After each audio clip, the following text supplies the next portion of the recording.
प्रिय विद्यार्थियों, नमस्कार। महादेवी जी की वीर्य वेदना के ऊपर हम चर्चा कर रहे थे और हमने बात की कि कल्पना प्रवणता के कारण महादेवी जी के काव्य में वेदना का स्वर मुखरित हुआ। महादेवी की वेदना छायावाद के काव्य में बहुत महत्वपूर्ण स्थान रखती है और इसी कारण महादेवी जी वीर्य वेदना की कवियत्री कहलाईं। महादेवी जी के काव्य में वेदना के समावेश का दूसरा कारण बौद्ध धर्म की महाकरुणा और दुखवाद के प्रति उनका भक्ति में अनुराग। इस कारण उनकी कविताओं में वेदना का समावेश हुआ। बौद्ध धर्म के अंतर्गत महाकरुणा का सिद्धांत बहुत महत्वपूर्ण है। वे इसे मोक्ष का उपाय मानते हैं। यानी बौद्ध धर्म में ये माना गया है कि जो व्यक्ति दूसरों के प्रति करुणा का भाव रखता है और उसकी सहायता करता है, उसके दुख में स्वयं दुखी होता है, दूसरे के दुख को अपना दुख समझकर उसकी सहायता करता है, वो व्यक्ति मोक्ष का अधिकारी होता है। इस आधार पर भी महादेवी वर्मा का हृदय करुणा और दुख से भर गया था, जिसकी वजह से वेदना उनके हृदय में चिर हो गई थी। महादेवी जी भी अपने प्रियतम को पीड़ा के सहारे खोजना चाहती हैं। तुमको पीड़ा में ढूंढा, तुम में ढूंढूंगी पीड़ा।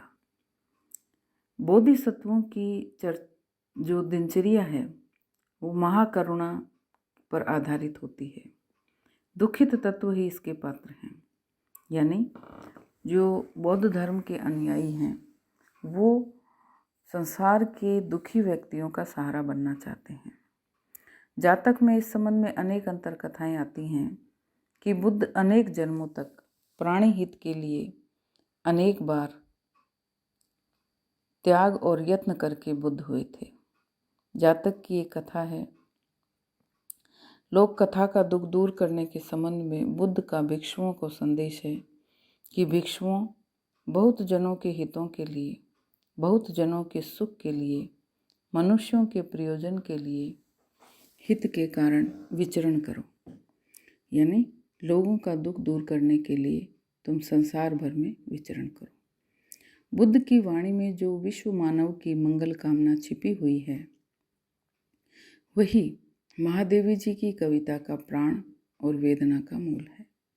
प्रसाद जी ने बौद्धों के दुखवाद को प्रकट करते हुए बताया है कि तीर्थंकरों ने ईस्वी के हजारों वर्ष पहले मगध में बौद्धिक विवेचना के आधार पर दुखवाद के दर्शन की प्रतिष्ठा की। यानी हम जैसा महात्मा बुद्ध के जीवन की विभिन्न घटनाओं को जानते हुए भी यह समझते हैं और विभिन्न दुखों को देखकर जो महात्मा बुद्ध ने संसार छोड़ा और बुद्ध बने, संन्यास ग्रहण किया, वो भी दुखवाद के कारण ही था। यानी संसार के विभिन्न दुख राजकुमार सिद्धार्थ से देखे नहीं गए और उन दुखों का सत्य और उनका उपाय खोजने के लिए वे राजमहलों के सुख को त्याग कर वनों में चल दिए। तो दुखवाद ही इसकी प्रतिष्ठा का प्रमुख कारण है बौद्ध धर्म की।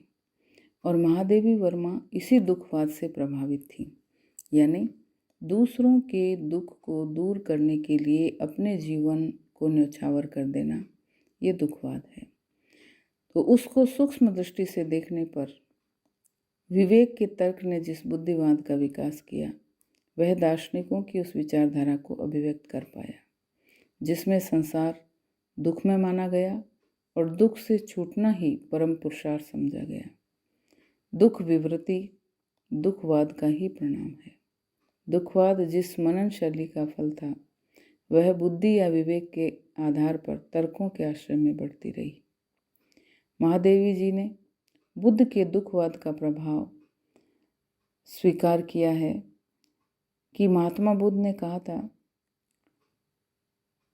बचपन से ही भगवान बुद्ध के प्रति एक भक्ति या अनुराग होने के कारण उनकी संसार को दुखात्मक समझी जाने वाली फिलॉसफी से मेरा असमय ही परिचय हो गया था। यानी बचपन में ही महादेवी जी ने बौद्ध धर्म के इस सिद्धांत को सीख लिया था, जिसके अंतर्गत संसार दुखात्मक है और उसका दुख दूर करना ही हमारा जीवन का लक्ष्य होना चाहिए। बौद्ध धर्म के दुखवाद और महाकरुणा की अभिव्यक्ति महादेवी जी की कविता में अनेक स्थानों पर हुई है। इसी कारण महादेवी जी की करुणा में निराशा का कोरा नहीं है, वरन व्यथा की आर्द्रता में सेवा का संकल्प में जीवन छिपा हुआ है।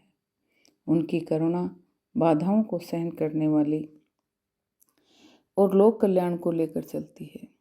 वे नीर भरी दुख की बदली जो बरस कर शुष्क संसार को सरस कर देती है, संपूर्ण प्रकृति में नव जीवन ला देती है। इसीलिए वे बादल बनने की कामना करती हैं। कहती हैं, घन बनूं वर दो मुझे प्रिय। यह है महादेवी की महाकरुणा की साधना का उदार, सकरुण और संवेदनीय उज्ज्वल स्वरूप।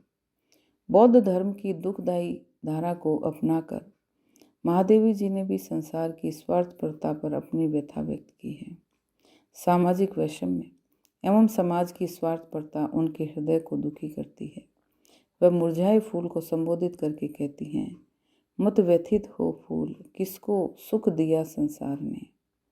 मत व्यथित हो फूल, किसको सुख दिया संसार ने, स्वार्थ में सबको बनाया है यहाँ करतार ने। दुख हमको बड़ा उदार और संवेदनशील बना देता है, इसलिए भी महादेवी जी दुख को प्यार करती हैं। दुख के पद छू बहते झरझर, कण कण से आंसू के निर्झर, हो उठता जीवन मृदु उर्वर। लघु मानस में वह असीम जग को आमंत्रित कर लाता। महादेवी जी की वेदना एक दार्शनिक वेदना है, जो संसार के वैषम्य पर रोता है। अपने भौतिक अभाव का ध्यान उसे नहीं रहता। वे नीर भरी दुख की बदली हैं, अपने को संसार में अपरिचित समझती हैं, क्योंकि वे अश्रुमय हैं, कोमल हैं, संसार के वैभव को त्याग कर पीड़ा मोल लेने वाली हैं। अपने जीवन की शीतल अश्रुधारा के द्वारा तत्व विश्व को शांत करने वाली, उमड़ कर मिट जाने वाली इस दुख की बदली स्वरूपनी कवित्री का इसी कारण विशेष महत्व है। महादेवी के विरह में जो तीसरी विशेषता है वो है चिरंतन प्रिय के प्रति आकुल विरह निवेदन एवं ठोस सेवा का सक्रिय जीवन। महादेवी जी का रहस्यवाद बड़ा रहस्यमय बना हुआ है। आध्यात्मिकता का तात्पर्य ससीम को असीम में इस प्रकार मिला देना कि दोनों सहज एकाकार हो जाएं।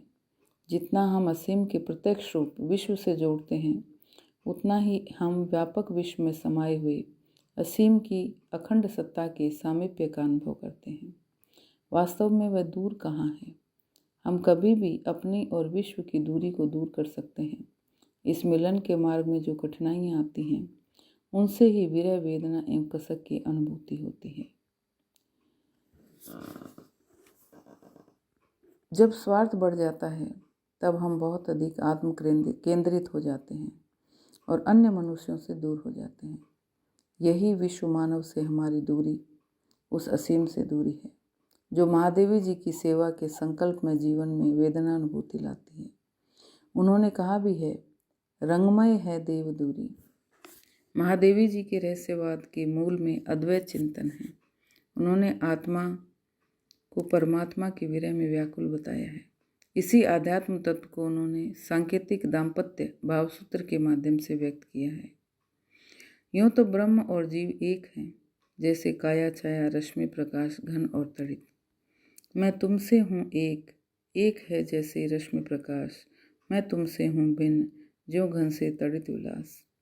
रहस्यवाद का विश्लेषण करते हुए वे कहती हैं कि प्रकृति में चेतना का आरोप करके उसमें अलौकिक की छाया देकर मानव हृदय की सारी प्यास न बुझ सकी, क्योंकि मानवीय संबंधों में जब तक अनुराग जनित आत्मविसर्जन का भाव नहीं घुल जाता, तब तक वे सहज नहीं हो पाते, और जब तक यह मधुरता सीमातीत नहीं हो जाती, तब तक हृदय का अभाव दूर नहीं होता। इसी से इस अनेक रूपता के कारण एक मधुरतम व्यक्तित्व का आरोपण करके उसके निकट आत्मनिवेदन कर देना इस काव्य का दूसरा सोपान बना, जिसे रहस्यमय रूप के कारण ही रहस्यवाद नाम दिया गया। साधिका उस प्रिय को पाने के लिए साधना कर रही है और इस मार्ग में वेदना ही उसका संबल है। उसमें अभिलाषा है, आशा है, मिलने की इच्छा तथा न मिलने की कसक है, पर इस सब में प्रिय की स्मृति से मधुरता का संचार हो गया है। कौन मेरी कसक में नित मधुरता भरता अलक्षित। इस वेदना में पूजा और आराधना का भाव आ गया है, आक्रोश की झलक नहीं है। प्रिय मेरे गीले नयन बनेंगे आरती। विरह के शोकाश्वास निकल रहे हैं, उसमें शुष्कता नहीं है, सरसता है, बेसुधी के कारण राग है। वह साधनात्मक विरह है, तभी तो कवित्री कहती हैं, मिलन का मत नाम लो, मैं विरह में चिर हूँ। इस प्रकार कवित्री ने विरह वेदना को अपने जीवन में पवित्र साधना बना लिया है। वह उस आराध्य की स्मृति में स्वयं आराध्यमयी हो गई है। हो गई आराध्यमय में विरह की आराधना ली। आत्मसमर्पण ही प्रिय का पथालोकित करता है। यहीं पर ठोस सेवा के संकल्प में जीवन का भी रहस्यवाद अथवा चिरंतन प्रिय के प्रति आकुल निवेदन से समन्वय हो जाता है। महादेवी जी की वेदना अनुभूति का उनके काव्य में कलात्मक रूप मिलता है। उनके काव्य में असीम के विश्व से प्रेम, उसके मूल में सेवा का जीवन, आकांक्षा तथा एकाकार के मार्ग में बाधक मूल आदिम वृत्तियाँ और उससे उत्पन्न कसक, छटपटाहट और अनुभव कोमल हृदय की तरल अवस्था का मधुर साधनात्मक रूप विद्यमान है।